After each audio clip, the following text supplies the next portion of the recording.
Global.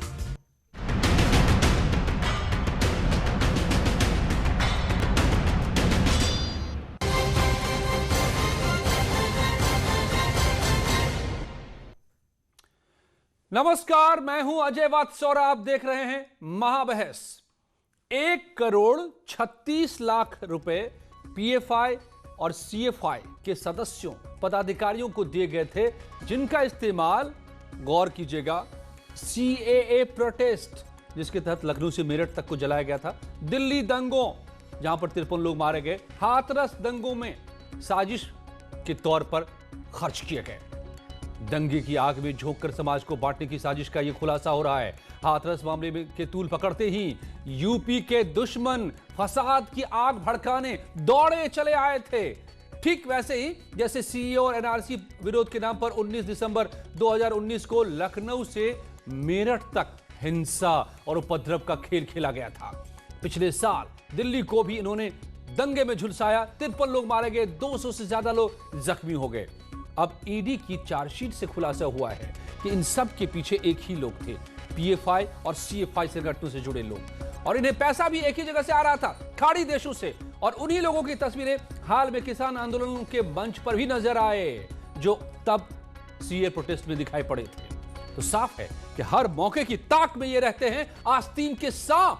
पर सवाल ये कि कौन कौन बन रहे हैं इनके हाथ का मोहरा और किन किन को हो रहा है फायदा ऐसे बंटवारों से। आज महाबहस इसी पर।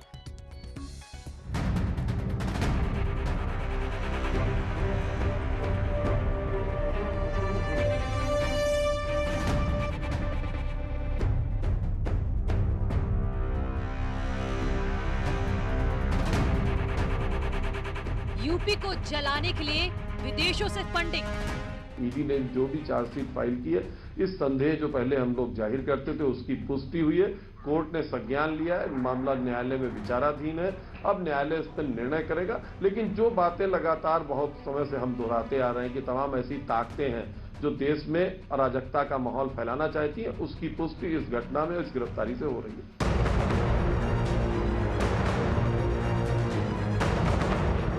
दंगा फैलाने के लिए पीएफआई का हाथरस प्लान।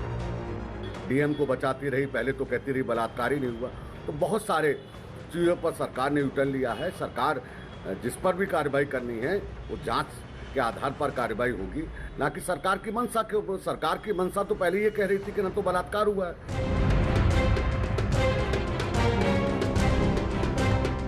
ईडी की चार्जशीट पर किसको लगी मिर्ची? अब मैं पूछना चाहता हूं कि सरकार इधर उधर की बात ना करे, ये बताए कि उत्तर प्रदेश में अपराध कब कम होगा, उत्तर प्रदेश में महिलाओं पर अत्याचार कब कम होगा, उत्तर प्रदेश की महिलाएं अपने आप को कब सुरक्षित महसूस करेंगी, ये सरकार बताए। हाथरस का नाम, विदेशी फंडिंग से दंगा प्लान।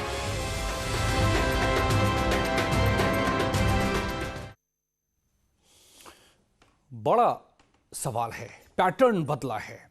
पहले आतंकी भेजते थे, नहीं, अब उस पर पाबंदी लग गई, नहीं भेज पा रहे हैं। तो अब यह प्लान है कि इनको आपस में ही लड़ाओ, दंगे में झुलसाओ, जातियों को लड़ाओ, हिंदू मुसलमानों को लड़ाओ। और वो ताकतें इंटरनेशनल, अंतर्राष्ट्रीय स्तर पर जो काम कर रही हैं। मेरे साथ जुड़े हुए हीरो वाजपेयी, बीजेपी के प्रवक्ता, अंशु अवस्थी, कांग्रेस के नेता अनुराग भदौरिया, समाजवादी पार्टी के प्रवक्ता जुड़ रहे हैं मेरे साथ, शादाब चौहान, पीस पार्टी के प्रवक्ता, और विक्रम सिंह साहब, पूर्व डीजीपी, मेरे साथ जुड़ रहे हैं। स्वागत है आप सभी का मेरे साथ। विक्रम सिंह साहब, मैं आपसे सबसे पहले थोड़ा सा एक्सपर्ट कमिट में समझना चाहता हूं कि ये जो अब तौर तरीका बदलता नजर आ रहा है कि सीधे सीधे हमारे देश के दुश्मन नहीं लड़ पाए हमसे, जितनी बार लड़ा पाकिस्तान उतनी बार घुटनों की खाया, मुंह की खाया। तो उसके बाद आतंकवाद, अब उसमें भी नहीं चल पा रही, तो एक नया तरीका ढूंढा जा रहा है। ये कतर और ओमान से पैसे आ रहे हैं और लखनऊ की सड़कें जल जा रही हैं। हाथरस में दंगा भड़काने की साजिश रच दी जाती है, दिल्ली को जला दिया जाता है। अजय जी, ये इसको कहते हैं एसिमेट्रिक वॉरफेयर, यानी फोर्थ जनरेशन वॉरफेयर। इसमें धन बल और उसको इस तरीके से हवाला नेटवर्क से, बिटकॉइन के जरिए और अन्य चैनलों से इसको मंगा करके अवांछनीय तत्वों को दिया जाता है कि जहां कहीं हो सके, जहां संभावना हो, धरने प्रदर्शन कराएं, सरकार को बदनाम करें और सांप्रदायिकता फैलाएं। आप याद करें कि एनआरसी, सीएए, 370 के जब आंदोलन हुए थे, अकस्मात ऐसा लगता था कि जैसे भीड़ इकट्ठा हो रही है, लेकिन वो अकस्मात इकट्ठा नहीं हुई थी। दिल्ली के दंगे में 120 करोड़, सीएए एजिटेशन में लगभग इतनी राशि।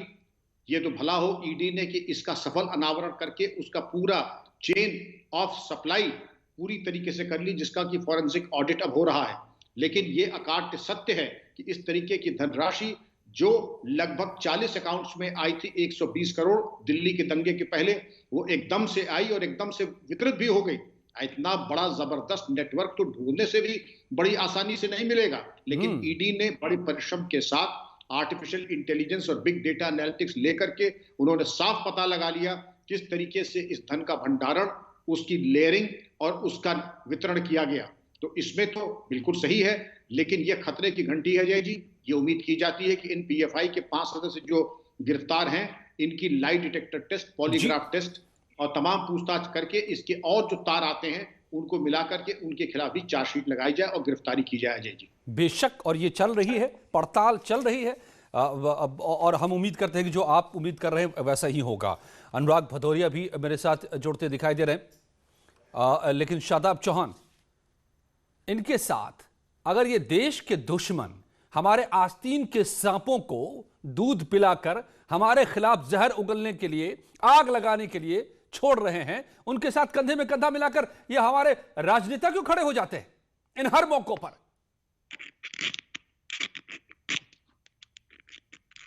बिल्कुल अजय भाई, जो आस्तीन के सांप विदेशी लोगों से मिलकर देश के साथ गद्दारी कर रहे हैं, ऐसे लोगों के साथ राजनीतिक लोगों का खड़ा होना दुर्भाग्यपूर्ण है। हमने देखा कि बीजेपी आईटी सेल का हेड ध्रुव सक्सेना, जो शिवराज चौहान जी का एकदम करीबी रहा, वो आईएसआई को जानकारियां देता था। तो ऐसे गद्दारों के साथ कड़ी कार्रवाई होनी चाहिए। गजब, आपने तो पूरे है ना, आपने तो तोप के मुंह को यूं ऐसे घुमा दिया, पलट दिया।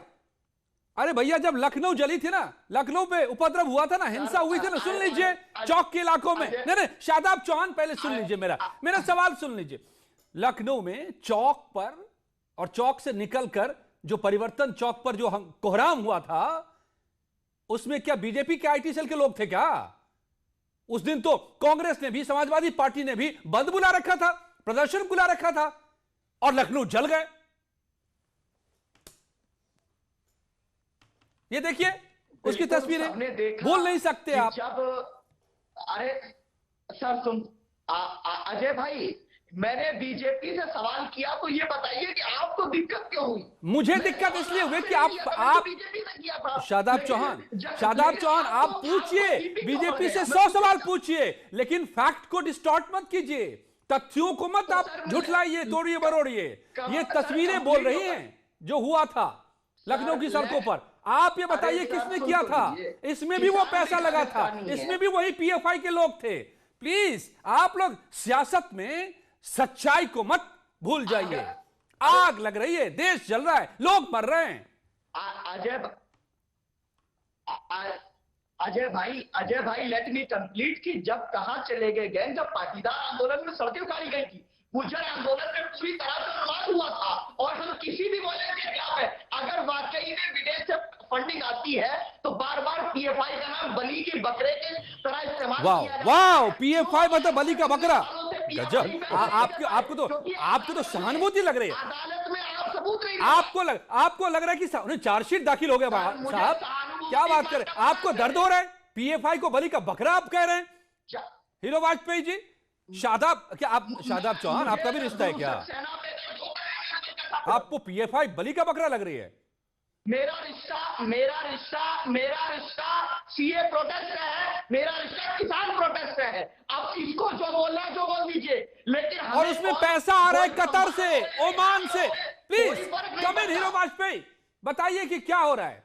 तो ये तो पूरी तरह से इंटेलिजेंस फेल्योर है। क्यों नहीं? आंदोलन जीवी विदेशी फंडिंग से है, और ये विदेशी फंडिंग खुलने लगी। और मुझे लगता है आपके पैनल में बैठे कई राजनीतिक दल पहले सिमी के समर्थक थे, सिमी पर जब बैन लग गया तो अब पीएफआई के समर्थक हो गए। इसके बहाने देश को जलाने की कोशिश है, सांप्रदायिकता में झोंकने की कोशिश है, देश को कमजोर करने की कोशिश है। और आस्तीन के सांप देखिए अब चैनलों पे भी सामने आने लगे हैं, इनको इधर उधर ढूंढने की जरूरत नहीं है। अजय जी। अनुराग भदौरिया जी, समाजवादी पार्टी के प्रवक्ता। अनुराग जी, क्या आप सुन पा रहे हैं? आप जुड़े हैं? देखिए जी, अंशु अवस्थी भी जुड़ चुके हैं। अनुराग जी। हाँ, बिल्कुल आपकी आवाज आ रही है जी। आप जुड़ चुके हैं, तो ये बताइए कि अब ईडी ने ऑफिशियली ऑन रिकॉर्ड चार्जशीट दाखिल किया है, जो उसमें खुलासा हो रहा है कि लखनऊ और मेरठ जिले और हाथरस में दंगे भड़काने वाले एक ही लोग, भड़काने की साजिश रचने वाले पकड़े गए। चौकस थी पुलिस इस बार, लेकिन उनके साथ मेरा सवाल यह है कि कंधे से कंधा मिलाए नेता लोग क्यों खड़े नजर आते हैं हर बार? देखिए, मेरा सीधा सवाल सरकार से है कि सरकार, उत्तर प्रदेश की सरकार कानून व्यवस्था को कायम नहीं रख पा रही। उत्तर प्रदेश के अंदर में अपराध बढ़ता चला जा रहा है। तो आपकी इंटेलिजेंस रिपोर्ट क्या करती है? जब यहाँ पे कार्रवाई, दंगा हो, यहाँ पे जब हत्या हो जाती है, हाथरस में एक बच्ची के साथ अन्याय हो गया, उसके बाद आप जगह, बच्ची तो वापस नहीं आएगी, आप कार्रवाई कीजिए। इसी तरह आप देखिए जिस तरह घटना बदायूं में हुई, जिस तरह की घटना भी अभी कासगंज में हुई, एक पुलिस वाले को गोली हत्या कर दी गई। यहाँ शराब माफिया पनप रहे हैं। उत्तर प्रदेश के अंदर में शराब माफिया, अपहरण का बिजनेस, यहाँ चोरी, डकैती, हत्या, लूट मार, बलात्कार बढ़ता चला जा रहा है। और हम किस पे जूझते रहते हैं? जब घटना हो जाती है उसके बाद आप पता लगाते हैं, इसके मतलब आपकी पुलिस निकम्मी है, सरकार निकम्मी है। जो मदद ये सरकार वो है जो अपराध हमारे चिंता कमीशन उत्तर प्रदेश में अपराध है, उनको बचाने की कोशिश कर रहे हैं। इसके मतलब सरकार रोकने में कामयाब हो रही है। सरकार, अरे भाई, आतंकवाद उससे भी बड़ी चीज है जिसका आप समर्थक हो। मैं पूछ रहा हूं, जो बदायूं ऐसे देशद्रोही ताकतों के आप समर्थक हो, उससे भी खतरनाक है। आपकी रिपोर्ट कहां थी? आपके आप देश पर हमला करने वालों के समर्थक हो। अनुराग जी, किधर है शक्ति मिशन? चला गया तो ये मार्केटिंग इवेंट करते रहते हो, रोमियो स्कर्ट, शक्ति मिशन, उसके बाद बच्ची के साथ अन्याय हो जाता है। और उसी हाथरस में जहां पे, अरे तो पीएफआई भी क्या आपका मार्केट इवेंट है? आप पीएफआई समर्थक हो, सिमी समर्थक तो थे। हमने सोचा इतने दिन में बदल गए होंगे, शायद राष्ट्रभक्ति जग गई होगी, लेकिन आप पीएफआई के समर्थक हो गए। है जो बचाने की कोशिश करती, किनको बचाने की कोशिश कर रही थी सरकार? इसीलिए मैं पूछना चाहता हूं, उत्तर प्रदेश के अंदर में सीओ एसडीएम के सामने पीएफआई पर एक शब्द बोलेंगे अनुराग जी की नहीं बोलेंगे? नहीं बोलेंगे। अनुराग भदौरिया, अनुराग जी की स्क्रिप्ट पहले से तैयार रहती है, वो अपनी 4 लाइनें उन्होंने रट लिए हैं और वही बोलेंगे। वो मुद्दे पर नहीं बोलेंगे। अंशु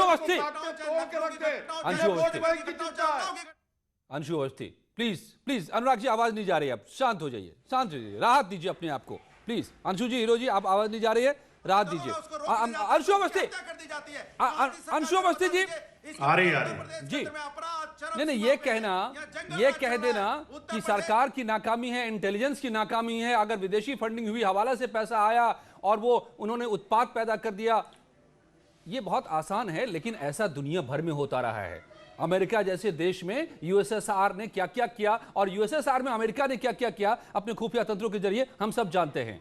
लेकिन बदकिस्मती हमारे यहां यह है कि इन आस्तीन के सांपों के साथ हमारे सियासतदान खड़े नजर आते हैं, ताली पे ताली देते हैं हर बार जब ये होता है। 19 दिसंबर को जब लखनऊ जला, तो तब भी कांग्रेस और समाजवादी पार्टी की बात पूरी हो गई, तो मुझे मौका और हाथरस में भी प्लीज। यही हुआ जी। नहीं अजय जी, आपकी जो बात है वो बिल्कुल सही है, इसमें कोई दो राय नहीं है। किसी को भी देश में अशांति फैलाने की आजादी नहीं है और उसके लिए पूरा सीआरपीसी है, चाहे वो पीएफआई हो, सिमी हो, कोई भी हो। सवाल ये है, इस देश को चला कौन रहा है? इस देश को चला रहा है भारत का संविधान और उसका पालन कराने की जिम्मेदारी है न्यायपालिका पर, सरकार पर। लॉ एंड ऑर्डर को मेंटेन करने की जिम्मेदारी सरकार पर है। अगर पीएफआई को विदेश से पैसे मिले, या जो मनु शर्मा था बीजेपी आईटी सेल का जो हेड जो था भोपाल में, वो आईएसआई का एजेंट पकड़ा गया, तो इन सब चीजों में जिम्मेदारी तो इंटेलिजेंस की है जय जी, इससे तो नकारा नहीं जा सकता। तो पकड़ा है ना। यहाँ पे वरिष्ठ आईपीएस अधिकारी डीजीपी रहे उत्तर प्रदेश के श्री विक्रम सिंह जी बैठे, वो भी हैं यहाँ पर। देखिए पीएफआई ने किया गलत, खुलासा कैसे हो रहा है? 100% ये तो इन्हीं का काम है ना, कोई भी अशांति नहीं फैला सकता। लेकिन उसके बाद सरकार ने क्या किया, ये बड़ा सवाल है। सरकार कहां पर थी? क्या इस देश को पीएफआई चला रहा है या इस देश को विपक्ष चला रहा है? No, sir. इस देश को सरकार चला रही है। Okay, अंशु जी। सरकार की जिम्मेदारी थी, ऐसे लोगों पर कार्रवाई करने की जरूरत थी। और इस घटना से पहले अगर सरकार कर लेती तो आज हम लोग शायद सरकार को शाबाशी देते, लेकिन आज कहीं ना कहीं पूरे सिस्टम का फेलोवर है। अंशु अवस्थी जी, मैं आपके फैक्ट को करेक्ट कर देता हूं प्लीज। आप जो सब बोल रहे हैं हीरो वाजपेयी उसमें थोड़ा सा अपडेट की जरूरत है अंशु जी। आप जो उठा रहे सवाल उसके जवाब पहले से मौजूद हैं मेरे हाथ में। मुझे बताइए, एसआर दारापुरी जैसे एक सीनियर आईपीएस ऑफिसर को आप अरेस्ट कर लेते हैं, हमारी कांग्रेस पार्टी की प्रवक्ता सदफ जाफर को आप अरेस्ट कर लेते हैं और कोर्ट उसके बाद बिल दे देता है। अंशु जी, तो सवाल यह है कहीं ना कहीं सरकार की तरफ से कमी है और सरकार की तरफ से बात की जो तैयारियां ऐसा नहीं है कि आप अपराध से मुक्त हो गए। पूरी तरीके से आपके राष्ट्रीय अध्यक्ष आखिर कैसे पैसा रावत वाड्रा, राहुल गांधी सब बेल पर है। इसका ये अर्थ नहीं कि अपराध खत्म हो गया। प्रदेश के अंदर में यहाँ पे जब सरकार के मंत्री, मुख्यमंत्री यहाँ के विधायकों के ऊपर में मुकदमे वापस लिए जा रहे हैं तो अपराध का मनोबल तो बढ़ाएगा ही। अपराधियों का मनोबल चरम सीमा पे है। यहाँ पे आतंकवादियों की मदद मत करिए अंशु जी और अनुराग जी। लाख आप ये कोशिश कर रहे हैं इनकी मदद करने के लिए, इसको वोट बैंक मत मानिए। उनको पता चल गया है वोट बैंक की राजनीति मत करिए अंशु जी। कांग्रेस यही करके 31 साल से हाशिए पे उत्तर प्रदेश नेताओं के मुकदमे वापस हो रहे हैं बीजेपी सरकार में, तो आप अपराध कहां से रोक उत्तर प्रदेश में 31 साल से हाशिए पे है। कभी आप इस वोट बैंक को पसंद करने लगते हो, कभी आप पश्चिम का ड्रामा करने लगते हो। ड्रामे से उत्तर प्रदेश नहीं प्रभावित होने वाला। अपराधी से बड़ी चीज है आतंकवादी। पहले सिमी के समर्थक थे, अब आप पीएफआई के समर्थक हो गए। पीएफआई का समर्थन क्यों कर रहे हैं? गिरफ्तारी हुई, स्वागत करिए, कहिए कठोर कार्रवाई करनी।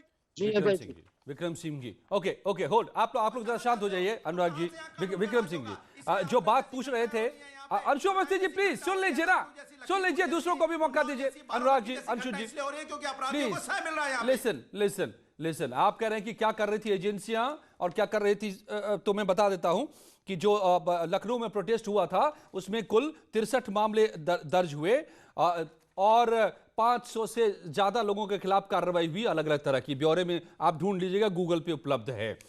और ये जो हाथरस को दहलाने जा रहे थे वो पहुंचने से पहले ही मथुरा में ही पकड़ लिए गए और उन्हीं से के जरिए खुलासा होते होते आज ये चार्जशीट दाखिल हुई है। विक्रम सिंह साहब, सवाल मेरा इससे आगे का है। सवाल है कि क्या हमारी सियासत इनका मोहरा बन रहे जाने अनजाने? मैं ये नहीं मान सकता कि हमारी पार्टियां, चाहे वो समाजवादी हो या कांग्रेस हो, वो इनके साथ मिले हो सकते, नहीं मिले हो सकते, लेकिन इनका मोहरा बनते नजर आते हैं हर मौके पर। ऐसा क्यों? अजय जी, मैं उत्तर देना चाहूंगा। अजय जी, मैं ये केवल यही कहूंगा, राष्ट्र हित सर्वोपरि।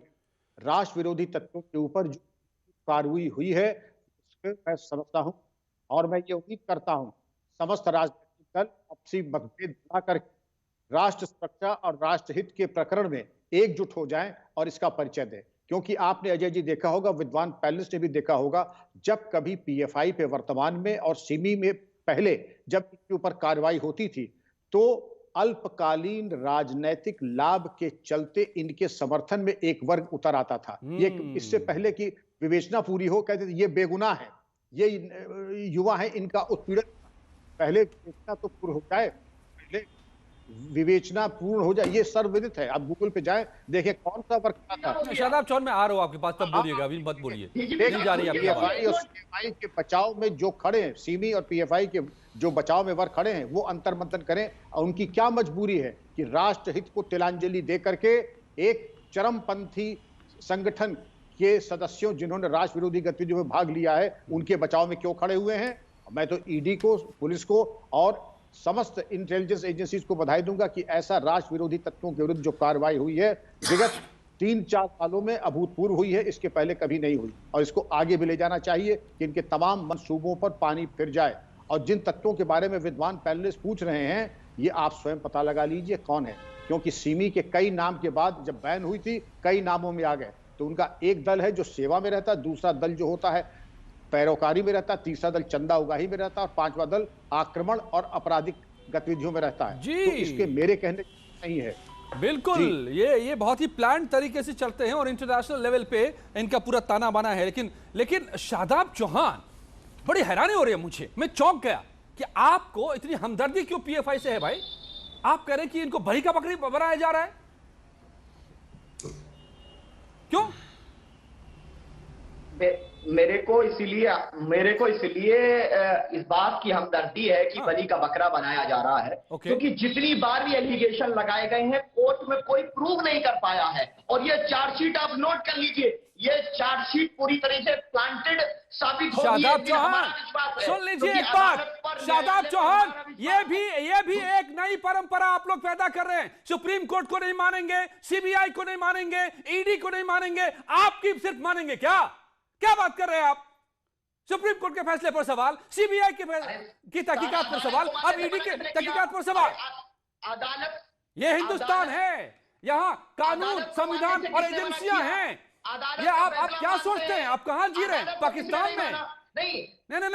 संविधान मुझे संविधान मुझे, अरे सुनिए अजय भाई, क्या बात कर रहे हैं आप? परेशान करो, संविधान मुझे क्या बात कर रहे हैं आप? सब पर सवाल, और अदालत सब पर सवाल उठा देंगे, अदालत के फैसले को मानते हैं, सब पर सवाल उठा देंगे। हीरो वाजपेयी जी, हीरो वाजपेयी जी, आप जवाब दीजिए भाई। हम अदालत का सम्मान करते हैं, सब झूठे, इनकी नजर में सारी एजेंसियां झूठी। हम अदालत का सम्मान करते हैं। सुप्रीम कोर्ट का फैसला है मंदिर पर, तो सुप्रीम कोर्ट पर सवाल। आतंकवादियों की फांसी टल जाए, रात को ये नया पैटर्न है, ये जानबूझ के किया जा रहा है। कोई निर्णय आतंकवादियों के खिलाफ सुना दे तो सुप्रीम कोर्ट को नहीं मानेंगे, देश के संविधान को नहीं मानेंगे, देश के कानून को नहीं मानेंगे, और परोक्ष रूप से नहीं, सीधे प्रत्यक्ष रूप से उनके समर्थन में खड़े ये तीनों दल नजर आ रहे हैं जो आपके पैनल में बैठे। तीनों दल पीएफआई के समर्थन में बयानबाजी कर रहे हैं। एक ने भी पीएफआई के खिलाफ एक शब्द नहीं बोला, और यही एक कारण है जो देश में देशद्रोहियों के हौसले को बुलंद कर रहा है। अनुराग भदौरिया, क्या आप अपने दिल पर हाथ देकर कहिए कि क्या आप सारी एजेंसियों को शक के दायरे में ला देंगे देश के, चाहे वो सीबीआई हो, ईडी हो, सुप्रीम कोर्ट हो? ये जो नया पैटर्न चल पड़ा है कि सब पर सवाल उठा देना। सुप्रीम कोर्ट का क्यों ला रहे हैं आप? सुप्रीम कोर्ट का किसने कहा? अरे चीख कर लोगों ने कहा है इसी राम मंदिर मुद्दे पर भारतीय जनता पार्टी की सुप्रीम कोर्ट सरकार पर सवाल उठाया है। क्या बात कर रहे हैं आप? जब से मैं बोल लूं जी, अनुराग भदौरिया प्लीज कम इन। मैं बोल लूं जब से भारतीय जनता पार्टी की सरकार देश में आई है, समाज के मूल मुद्दों पे चर्चा ही नहीं करना चाहती है। यहाँ पे बेरोजगारी पर चर्चा नहीं, किसान पे चर्चा नहीं, किसान के 200 किसानों की करीब 150 किसानों की मौत हो गई, उस पर चर्चा नहीं करना चाहती है। देश की एकता नहीं मुद्दा है क्या? आतंकवादियों के समर्थकों में तो चर्चा हो रही है।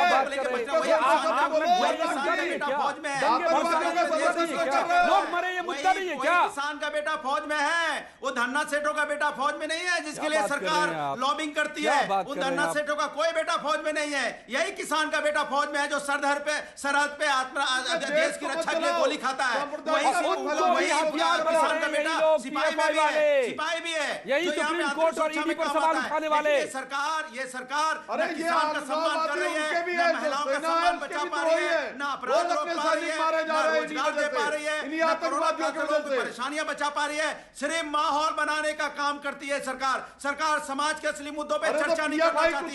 इसकी हिम्मत नहीं पड़ती समाज के असली मुद्दों पर बात करें। बेरोजगारी पर चर्चा करेंगे नहीं करेंगे, अपराध पे चर्चा करेंगे नहीं करेंगे, महिला सम्मान पे चर्चा करेंगे नहीं करेंगे, किसानों पे चर्चा करेंगे नहीं करेंगे। अगर कोई यहाँ पे अनुराग Bhadauria, no, you are not talking sense. You are not talking sense. I'm sorry. I can't allow you to go on. Please, Anshu Awasthi करेंगे, यही 4 लाइनें बोलेंगे। Yes. इसके अलावा यस, अंशु अवस्थी, क्या आप भी शादाब चौहान से सहमत हो सकते हैं? आपको भी पीएफआई से सहानुभूति हो सकती है क्या? आपको भी हर संस्थाओं पर सवाल उठाना मंजूर है क्या? देखिए जो बात हो रही है आतंकवाद को लेकर, आप देखिए अगर सबसे ज्यादा शहादतें दी, सबसे ज्यादा बलिदान दिया तो कांग्रेस पार्टी ने। बिल्कुल।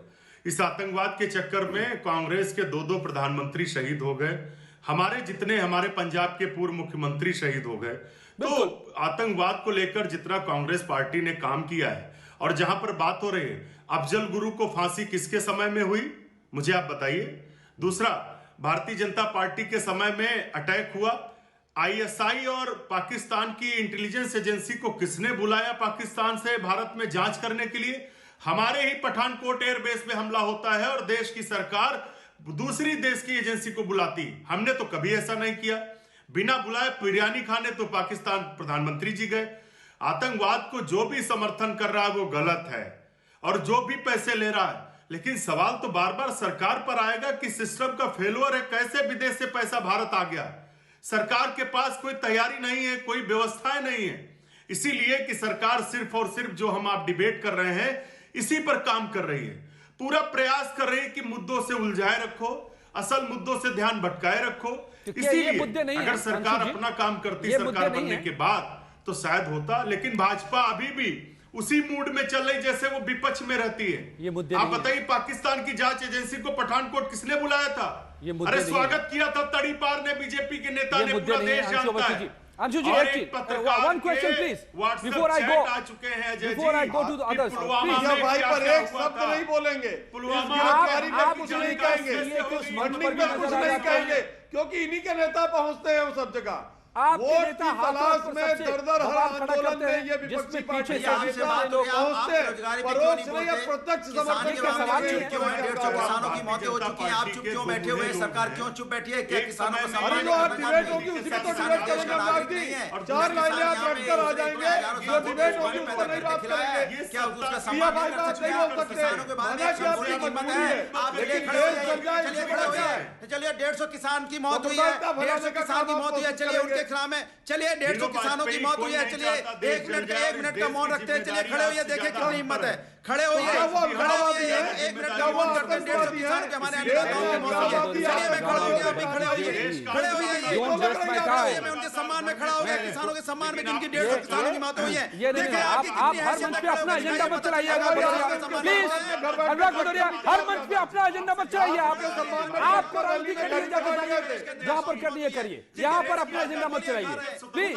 No don't take my time. Okay, तलवे चाट नहीं है खड़े होने की, क्या बात करें? मैं उनको सैल्यूट करता हूं, किसानों को सैल्यूट करता हूं।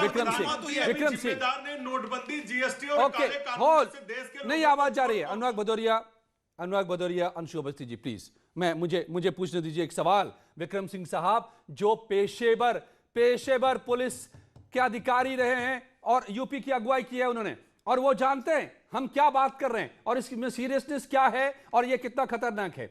मैं इसलिए पूछ रहा था विक्रम सिंह साहब आपसे कि क्या ये जाने अनजाने हमारे राजनेता इसके मोहरे बन जाते हैं जब इस तरह की बातें आती हैं, जब इस तरह का डिवीजन आता है, जब उसी कॉज को लेकर जिसको लेकर वो बढ़ रहे हैं आगे हमें बांटने के लिए ये करते नजर आते हैं तो वो ताकतवर बनते हैं। आपकी आवाज नहीं आती जी, प्रश्न आपकी आवाज नहीं है क्योंकि आवाज और आपकी आवाज मुकम्मल नहीं आ पा रही है। पे गोलियां खा रहे हैं और ये किसान हमारा अन्न पैदा करके देश को पाल रहा है। चलिए बेटा पुलिस में भी है। चलिए आप अपना मैसेज हर मंच पर हर वक्त किसानों को देना चाहते हैं, किसानों के जरिए आप अपने आप को राजनीति के मैदान में वापस लाना चाहते हैं, लाइए, आपका हक है, लेकिन हर मंच का इसके लिए इस्तेमाल मत कीजिए अनुराग भदौरिया प्लीज। और खतरा ये भी है, मुद्दा ये भी है, क्योंकि इससे मौतें होती है, देश जलता है। अगर हम सुरक्षित नहीं होंगे तो बाकी कुछ नहीं हो पाएगा। दुश्मन यही चाहते हैं, क्या आप भी यही चाहते हैं नेताजी लोग? समझ लीजिए और बता दीजिए हमें। धन्यवाद मेरे साथ जुड़ने के लिए आज महाबहस में, और अब प्रीति के साथ इस वक्त की खबरें। बहुत बहुत धन्यवाद अजय, तो स्वागत है